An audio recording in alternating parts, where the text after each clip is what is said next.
जोहोलाव बैसोनि हाबिलासनिफ्राय गोख्रै नों गोजान जादों।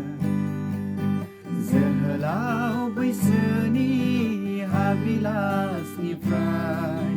गोख्रै नों गोजान जादों।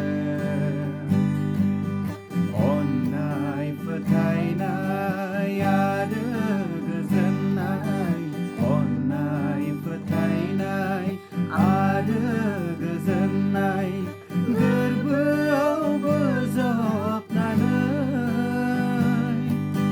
गोथार गोसोजों प्रभुखौ खुलुमदों।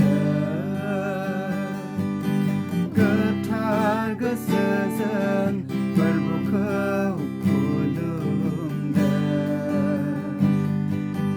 जोहोलाव बैसोनि हाबिलासनिफ्राय गोख्रै नों गोजान जादों। नायहर बे संसारखौ, नायहर नोङो, सानहर नोंनि जिउखौ, सानहर नोङो। नायहर बे संसारखौ, नायहर नोङो, सानहर नोंनि जिउखौ, सानहर नोङो।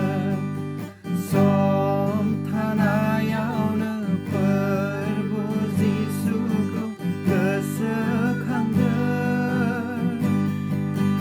नङाब्ला नोंनि हाबिलास गोसोआनो नोरगाव बारसोमहोदों।